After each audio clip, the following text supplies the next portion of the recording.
et messieurs,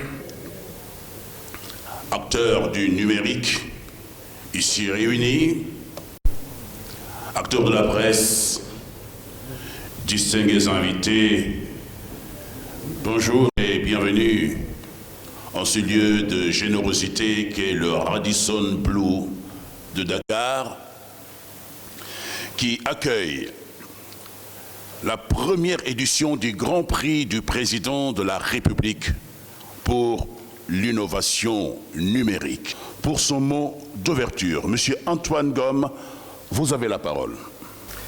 Madame le ministre de l'économie numérique et des télécommunications, Monsieur le conseiller spécial du Président de la République, Mesdames et Messieurs en vos grades et qualités,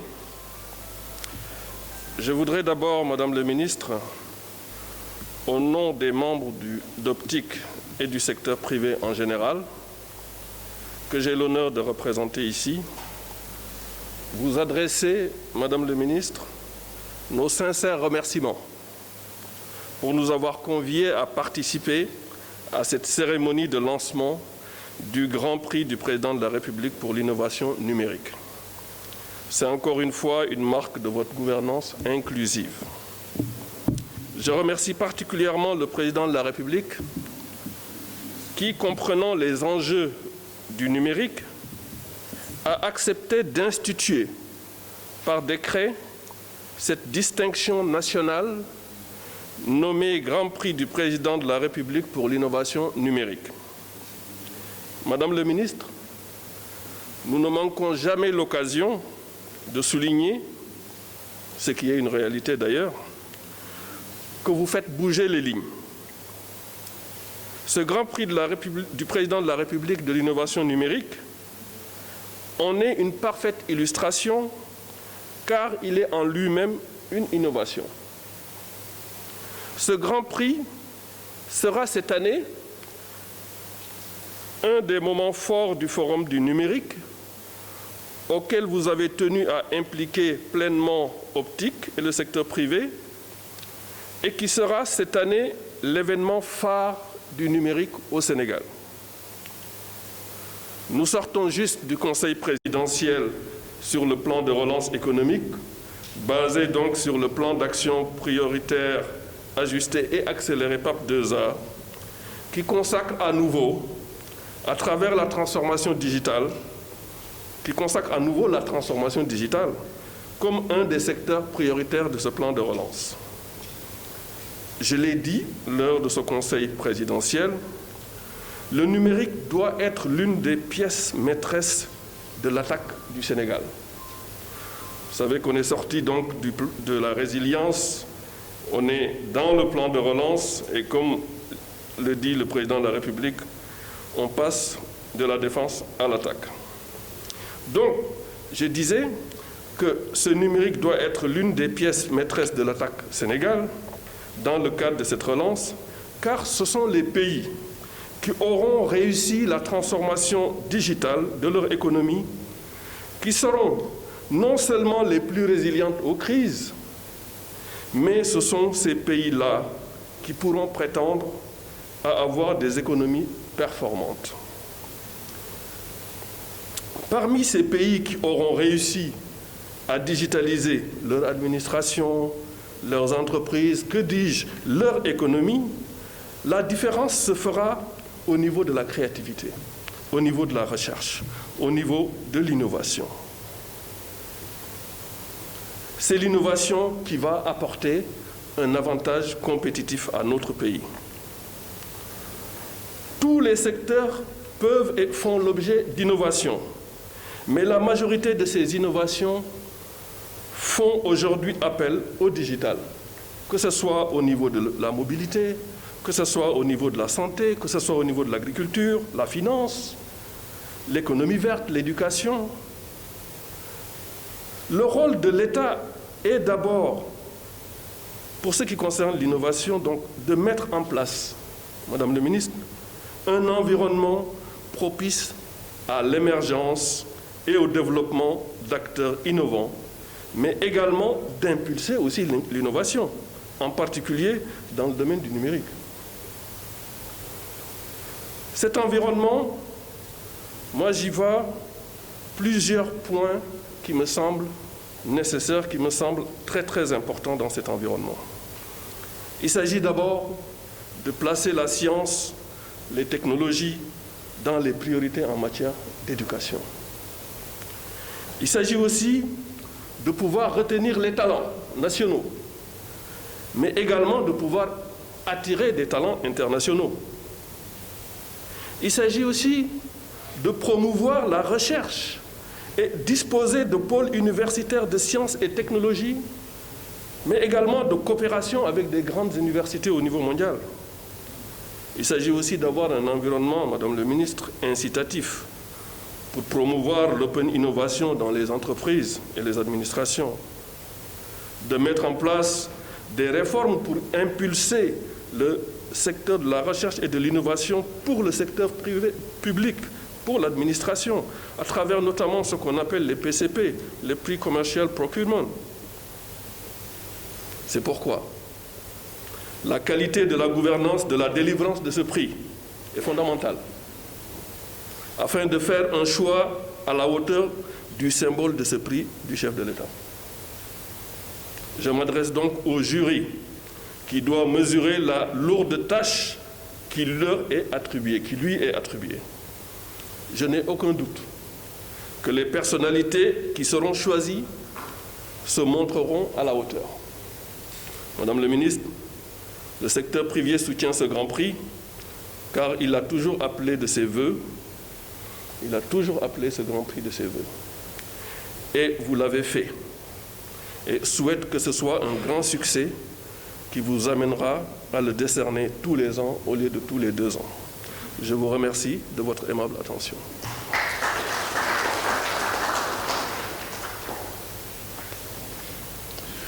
Merci, notre cher ami Antoine Ngom, président Optique. Tout de suite, je donne la parole, mesdames et messieurs, à monsieur Ousmane Thiongane, représentant la présidence de la République. Bonjour. Madame le ministre de l'économie numérique et des télécommunications, monsieur le président de Optique Antoine Ngom, messieurs les directeurs, les chefs de service, conseillers, honorables invités, je voudrais à l'entame de mon propos saluer cette initiative du chef de l'État qui est l'institutionnalisation d'un grand prix pour l'innovation numérique. Cela entre évidemment dans le cadre de cette promotion de l'écosystème numérique qui est d'une grande importance pour le président de la République. Comme vous le savez, lors de la première édition du Forum du numérique tenu en 2016 au niveau de la CICAD, le président de la République avait déjà lancé le ton en dotant les startups d'un fonds d'1 milliard de francs CFA. Ce fonds était destiné à la promotion des jeunes pousses pour leur permettre de grandir et d'aider le Sénégal dans le domaine de la créativité et de manière générale dans le domaine de l'innovation. Il a été multiplié par 3 ce fonds aujourd'hui et sera évidemment également boosté pour permettre au plus grand nombre de startups de pouvoir en bénéficier. Le Grand Prix du chef de l'État, à mon avis, est devenu une institution à partir d'aujourd'hui. Madame le ministre, l'honneur vous revient à vous d'installer ce Grand Prix du chef de l'État, de le lancer. Et nous savons tous que l'écosystème numérique attendait avec beaucoup d'impatience la mise en place de ce Grand Prix. Aujourd'hui, nous saluons ce lancement, mais nous saluons surtout votre détermination, Madame le ministre, et les efforts inlassables que vous faites pour le développement de l'écosystème numérique au Sénégal. J'allais dire tout simplement pour la promotion de l'économie numérique au Sénégal. J'en citerai juste 2 actions phares déjà qui mettent le Sénégal sur orbite pour pouvoir mettre au firmament l'innovation et les sciences émergentes. La loi Start-up votée et promulguée par le président de la République au mois de janvier dernier en est une illustration parfaite. Deuxième action phare, c'est la mise en place également aujourd'hui ou le lancement de ce Grand Prix. C'est des actions, et tant d'autres certainement, mais j'en cite que ces deux-là pour montrer effectivement l'engagement de Madame le ministre et de ses collaborateurs pour qu'aujourd'hui qu'on sente véritablement le Sénégal dans le concert des nations qui ont mis et qui misent aujourd'hui sur le numérique pour le développement économique et social. Le président d'Optic l'a dit tout à l'heure, vous inculquez savamment une gouvernance inclusive. Ce n'est pas la première fois que le secteur privé salue effectivement cette forme de synergie et j'allais dire des énergies positives de l'écosystème pour en arriver aujourd'hui à ce niveau-là. Permettez-moi, Madame la Ministre, je ne vais pas être long parce que vous représentez vous-même le chef de l'État, de parler un peu de cette innovation dans ce contexte particulier qu'est la pandémie Covid-19. Nous l'avons vu lors de cette pandémie, les Sénégalais ne sont pas endormis. Les chercheurs, les jeunes start-upers, chacun a qui mieux dans son domaine respectif a essayé de proposer des applications, des moyens de résilience, mais également de relance de l'économie qui nous prouvent aujourd'hui que le numérique, la technologie reste le levier de croissance aujourd'hui le plus sûr pour affronter le monde de demain. La transition numérique est en marche, le monde change, nous le savons, et le président de la République mise beaucoup sur cette innovation pour pouvoir mettre le Sénégal sur orbite. Effectivement, ce Grand Prix est adressé surtout aux startups. Je pense qu'ils sont préparés. Ils attendaient, de temps en temps, on nous appelait pour nous demander où en êtes-vous avec ce Grand Prix du chef de l'État. Madame le ministre, vous venez de concrétiser aujourd'hui cet acte.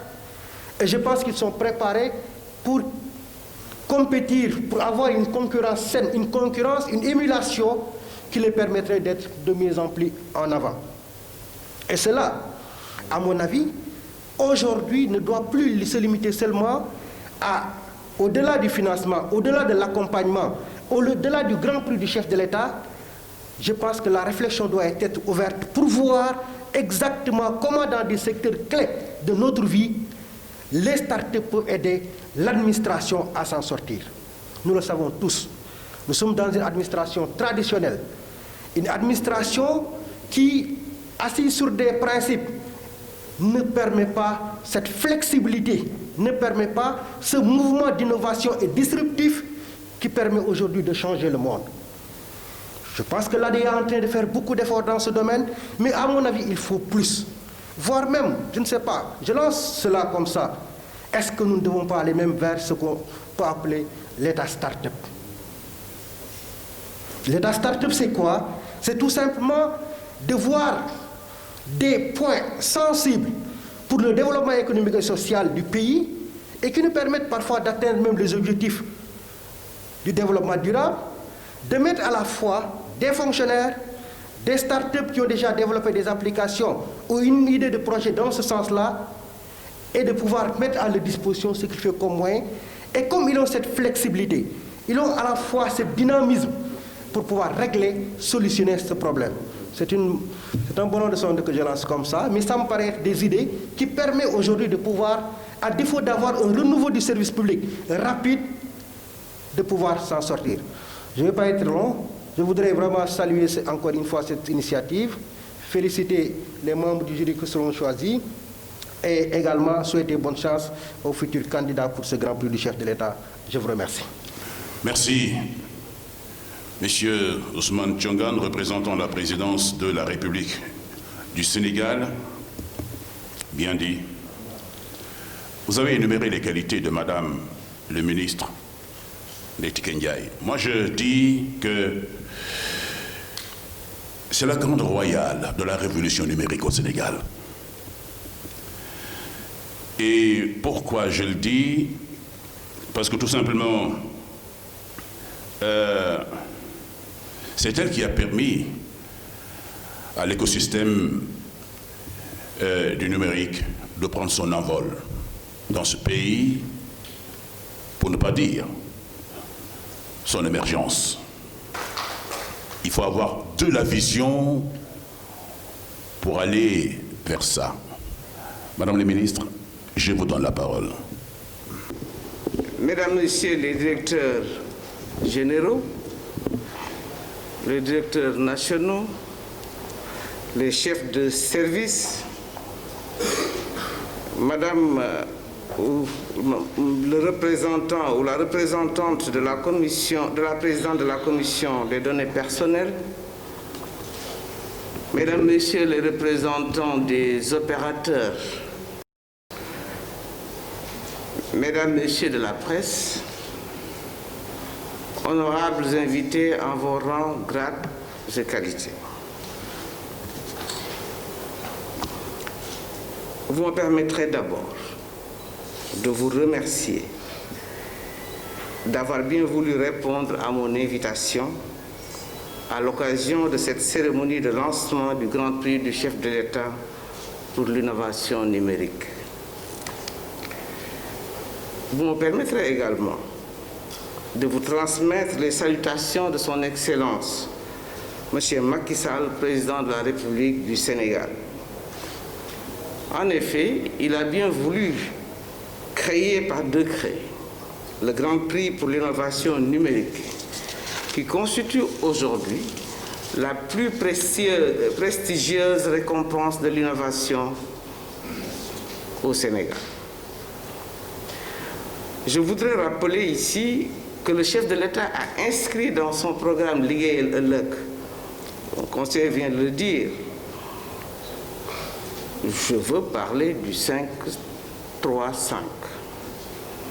5 initiatives, 3 programmes et 5 accès. Donc l'édification d'une société numérique inclusive comme 3e grande initiative, pour vous dire l'importance qu'il accorde au numérique, et ce pour promouvoir une société apprenante et une économie de l'innovation. Je voudrais rappeler également que le Sénégal a adopté en 2016 la stratégie Sénégal numérique 2025, communément appelée SN 2025, qui est arrimée au plan Sénégal émergent, unique document de référence de la politique sociale et économique de notre pays.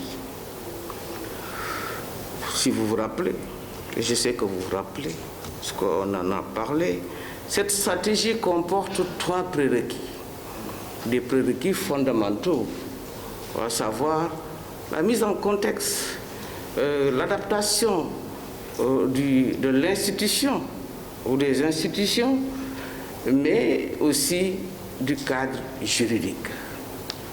Le deuxième axe, c'est le capital humain, pour vous dire l'importance que le président accorde au capital humain, au renforcement du capital humain, qui est aussi l'axe 2 du PSE. Et nous avons la confiance numérique comme 3e prérequis.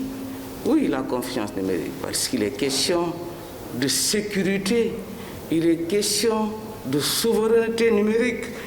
Et à ce niveau, pour compléter, on a 4 axes stratégiques, avec 27 projets et une enveloppe, je dirais, un coût évalué à 1361 milliards de francs CFA. Une répartition qui suit que 73% est dévolu au secteur privé, 10% au PPP et le reste pour l'État du Sénégal. Je crois que c'est dans ce cadre que nous sommes en train de mettre en œuvre. Bien entendu, la démarche doit être inclusive, parce qu'il appartient à l'État, à son secteur privé, à sa société civile, avec aussi les autorités, je dirais, territoriales, d'élaborer des politiques en relation avec les partenaires et puis de les mettre en œuvre ensemble. Chacun prend à sa partition à jouer dans cette mise en œuvre et c'est ce qui est en train de se faire. Après 4 années de mise en œuvre de ce plan d'action, nous avons noté quand même des avancées notables qui sont par rapport aux résultats qui sont aujourd'hui engrangés. Il s'agit notamment de l'élaboration de la politique nationale de cybersécurité et de lutte contre la cybercriminalité.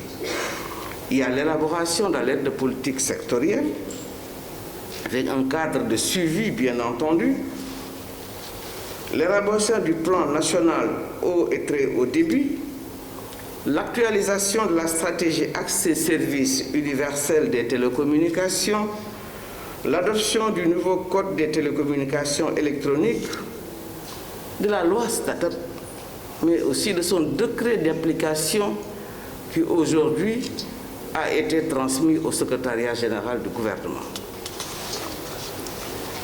L'actualisation en cours des textes sur la société de l'information, la réalisation de l'étude sur le partage des infrastructures, il s'agit de la mutualisation des infrastructures, vraiment important, le développement des services 4G, la réalisation du projet large bande avec plus de 2500 et le directeur général de l'ADE me disait que d'ici la fin de l'année, nous allons porter ça à 6000 km, ce qui est quand même non négligeable.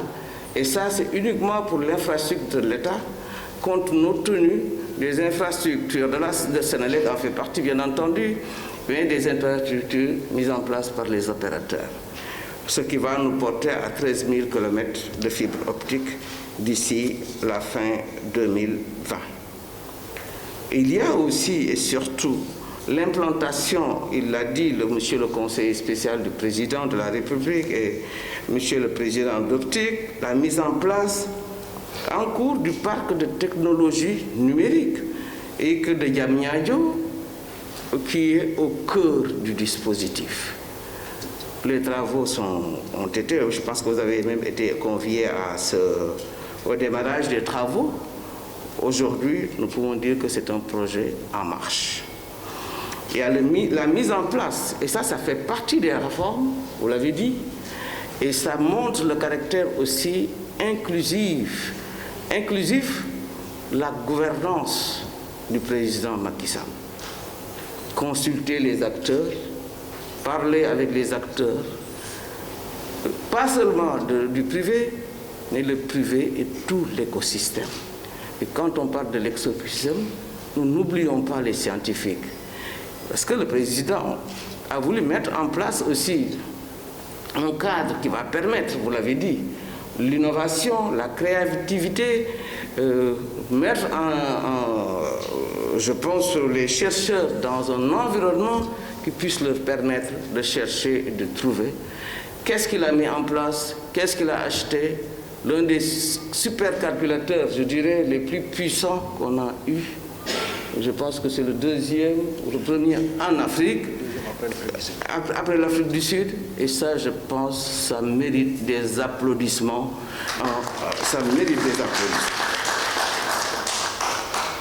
La mise en place du Conseil national du numérique était attendue, très attendue.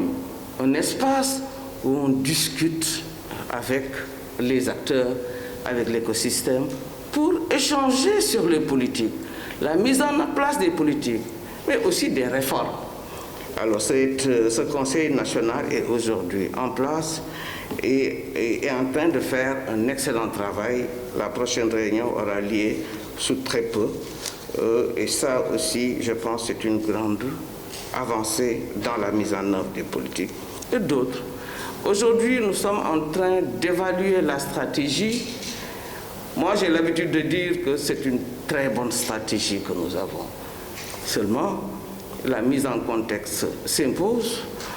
Il faudrait de temps en temps qu'on s'arrête pour voir ce que nous sommes en train de faire. Est-ce qu'il faut réorienter ou pas? Et c'est, je pense, l'objet de cet exercice qui est en train d'être finalisé. Nous notons aussi un engouement et un intérêt particulier et qui nous vient des partenaires au développement, qui s'intéressent de plus en plus au numérique. Je pense que dans les mois à venir, les années à venir, le numérique sera vraiment en exergue. Le président de la République a pensé au numérique. Quand on faisait le plan de relance, il l'a dit, le numérique est au cœur du développement. Le numérique est un des catalyseurs, je pense, du développement. C'est pourquoi il l'a pris comme un des leviers de son plan Sénégal émergent pour avoir plus de croissance. Beaucoup de défis, des objectifs, 35 000 emplois d'ici 2025. Participation à 10% du PIB. Je dis que nous pouvons faire même plus. Et ça, ce n'est pas négligeable. Ce qu'il faut retenir, et nous le verrons plus loin, c'est sa capacité de créer de la valeur ajoutée. Cette capacité d'innover. Je pense de permettre non seulement une création de richesse, mais un gain du temps. Ça veut dire quoi? Ça veut dire cette capacité de nous rendre plus efficaces. Bien entendu, la digitalisation de l'administration a été prise en considération, je pense, dans le deuxième axe, à savoir une administration connectée au service de l'État, mais aussi et surtout au service de l'entreprise. Et ça implique une digitalisation forte des procédures, une dématérialisation des procédures, qui sont aujourd'hui identifiées à 750 et les 500 doivent être effectivement dématérialisées d'ici 2025.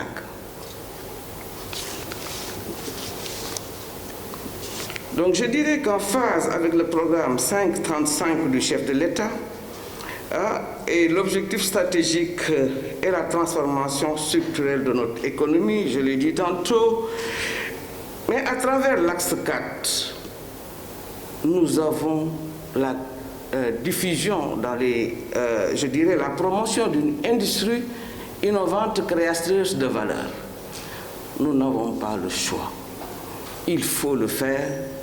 Il faut y arriver et nous ne pouvons pas y arriver sans ces jeunes pousses qui vont faire une analyse assez exhaustive de la chaîne de valeur,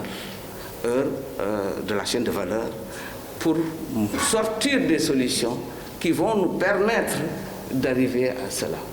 Et ça, c'est un domaine très vaste et qu'il faut engranger. Nous avons aussi la diffusion dans les secteurs prioritaires de l'économie. Je veux parler de la santé.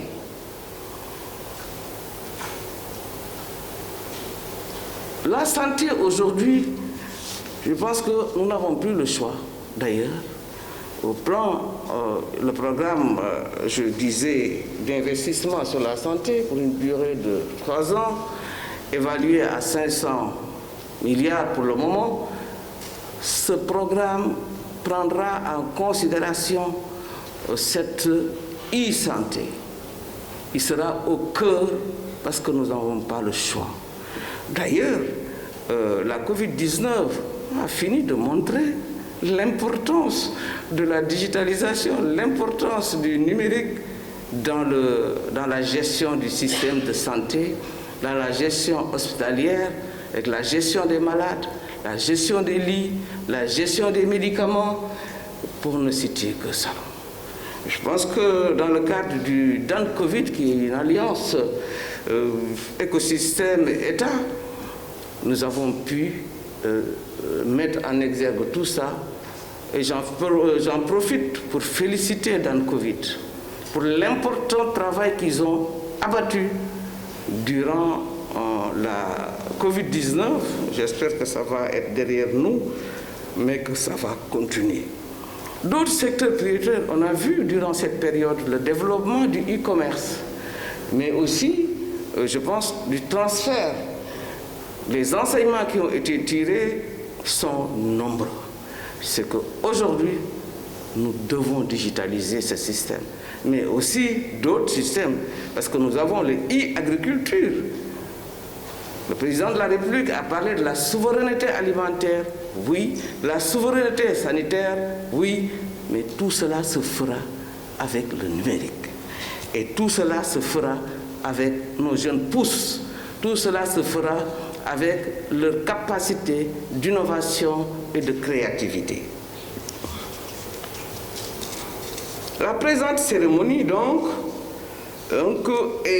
m'offre l'agréable occasion de me retrouver à nouveau avec l'écosystème du numérique.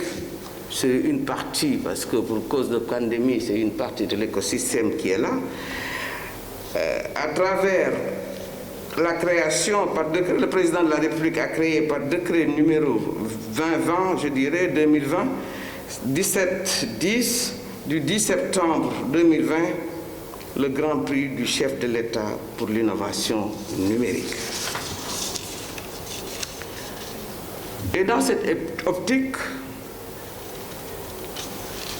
cette importante initiative du chef de l'État se propose de mettre à l'honneur l'écosystème du numérique en récompensant sa capacité à innover, je l'ai dit tantôt, et à contribuer à la croissance économique soutenue et durable de notre pays. N'oubliez jamais que nous avons un objectif de 10%, c'est-à-dire qui nous a été assigné en matière de contribution à la croissance. Je dis que nous pouvons faire plus et nous devons faire plus. Elle s'inscrit parfaitement dans sa forte volonté politique de faire du numérique un secteur créateur de richesses et d'emplois, un véritable levier du développement économique et social et en somme un fondement de l'émergence de notre pays. À ce propos, une première édition du Grand Prix du Président de la République pour l'innovation du numérique est couplée avec la seconde édition du Forum du numérique durant la période du 26 au 27 novembre 2020 au Centre international de conférence Abdou Diouf de Diamniadio. En choisissant le thème « Les technologies émergentes au service du développement économique, social et environnemental », cette édition permet de mettre en exergue les projets d'entreprise, les projets et les entreprises numériques qui, de par leur innovation, leur impact, contribuent fortement à améliorer la vie des Sénégalais et à assurer la résilience et la relance des différents secteurs de l'économie nationale.